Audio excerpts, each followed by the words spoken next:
இயேசு உங்களை நேசிக்கிறார். பிரியமானவர்களே, இந்த நாளில் ஆண்டவர் நம்மளோடு பேசும்படி வேதத்திலிருந்து சில வசனங்களை கூட வாசித்து நாம் கற்றுக்கொள்ளக்கூடிய, ஆண்டவர் நமக்கு கற்பிக்கக்கூடிய காரியங்களை பார்ப்போம். அது லூக்காவின் புஸ்தகம் 12வது அதிகாரம் 25வது வசனம், 26, 27 வசனங்கள் இப்படியாக சொல்லுகிறது. கவலைப்படுகிறதினால் உங்களில் எவன் தன் சரீர அளவோடு ஒரு முழத்தை கூட்டுவான்? காட்டு புஷ்பங்கள் எப்படி வளர்கிறது என்று கவனித்து பாருங்கள்.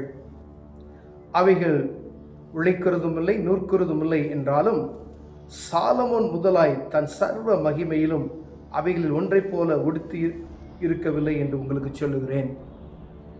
இப்படி இருக்க அற்ப விசுவாசிகளை, இன்றைக்கு காட்டிலிருந்து நாளைக்கு அடுப்பிலே போடப்படுகிற புல்லுக்கு தேவன் இவ்விதமாக உடுத்துவித்தால் உங்களுக்கு உடுத்துவிப்பது அதிக நிச்சயம் அல்லவா?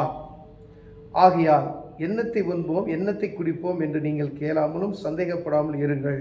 இவைகளெல்லாம் உலகத்தார் நாடி தேடுகிறார்கள், இவைகள் உங்களுக்கு வேண்டியவைகள் என்று உங்கள் பிதாவானவர் அறிந்திருக்கிறார். அநேக நேரங்களில் இயல்பாகவே மனுஷனுக்கு கவலை என்று சொல்லக்கூடிய ஒரு காரியம் உண்டு.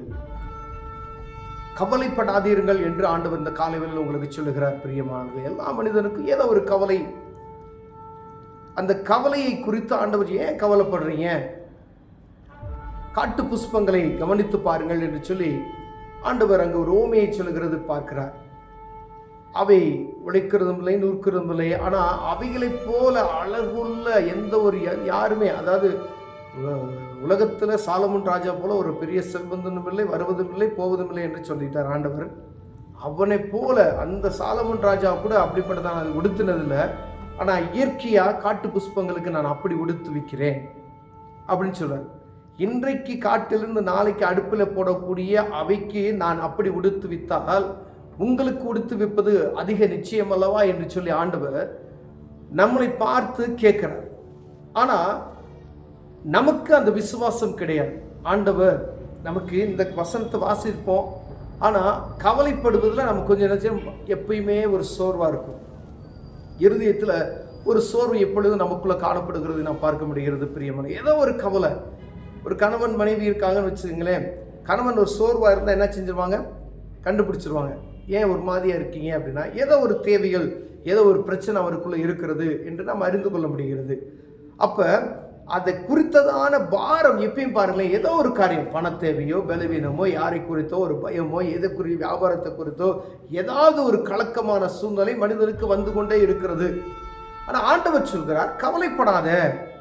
மேல வசனம் பாருங்க, கவலைப்படுகிறதினால் உங்களில் எவன் தன் சரீர அளவோடு ஒரு முழத்தை கூட்டுவான்? நீ கவலைப்படுகிறதுனால ஒரு முழம் சரீரத்தில் 1 இன்ச்சு கூடுமா? ஒரு முழம் சொல்லப்பட்டு கூட்ட முடியுமா, குறைக்க முடியுமா? மிகவும் அற்பமான காரியம் முதலாய் உங்களால் செய்யக்கூடாது இருக்க மற்றவைகளுக்காக நீங்கள் ஏன் கவலைப்படுகிறீர்கள்?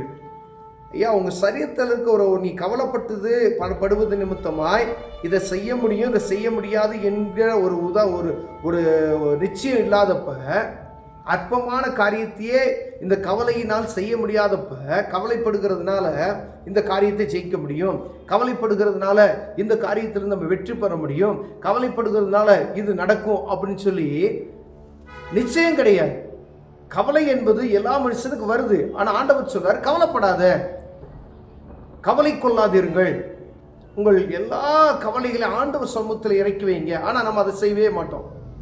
ஆண்டவர் சொல்றாரு, நீ கவலைப்படுகிறதுனால ஒரு பிரயோஜனமும் கிடையாது, கவலைப்படாத அப்படின்னு சொல்றாரு. மேலே பாருங்க, ஆகாரத்தை பார்க்கும் பின்பும் அவர் தம்முடைய சீசர்களை நோக்கி, இப்படி இருக்கிறபடினால் எண்ணத்தை உண்போம் என்று ஜீவனுக்காகவும் எண்ணத்தை உடுத்துவோம் உங்கள் சரீரத்துக்காகவும் கவலைப்படாதீர்கள் என்று உங்களுக்கு சொல்லுகிறேன். ஆகாரத்தை பார்க்கலும் ஜீவனும் உடையை பார்க்கலும் சரீரம் விசேஷித்தவர்களாய் இருக்கிறது.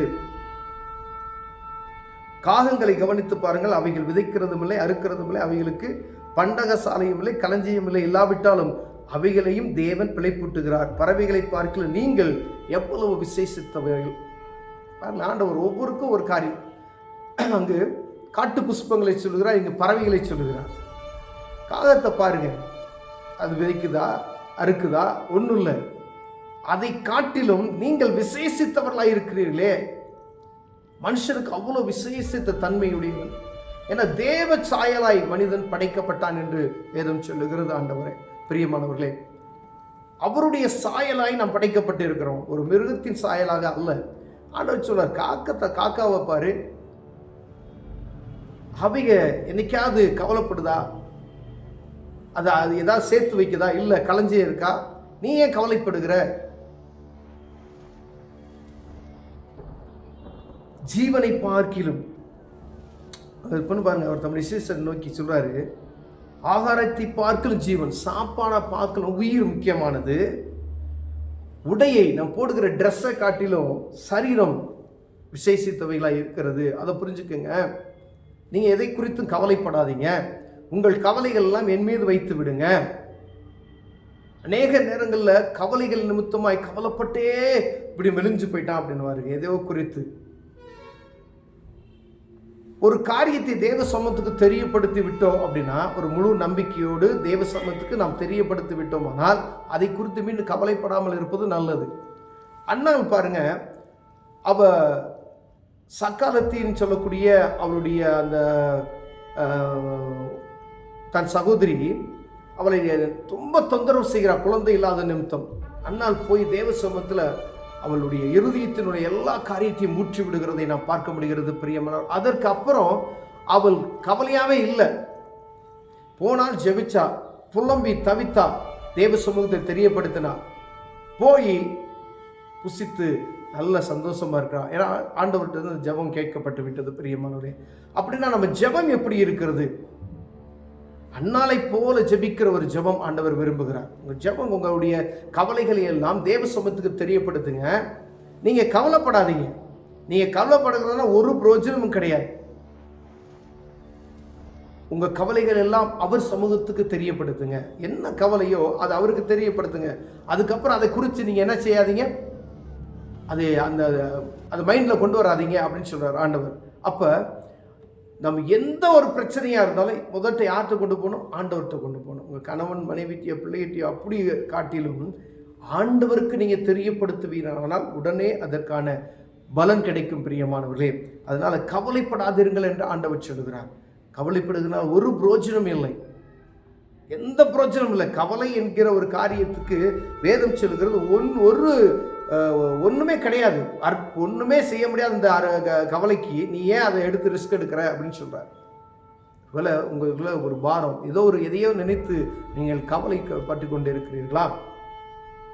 என்னைக்கோ உங்கள் பிள்ளை சின்ன பிள்ளையாக இருக்கும், இப்போ தான் 9 வயசு இருக்கும், அதோடைய கல்யாணத்தை குறித்து கவலைப்படுறீங்களா? இல்லை எல்கேஜி படிக்கும் இப்போ தான் பிள்ளை, என் பிள்ளையோடைய எதிர்காலத்தை குறித்து நீங்கள் கவலைப்பட்டுக்கிட்டு இருக்கீங்களா?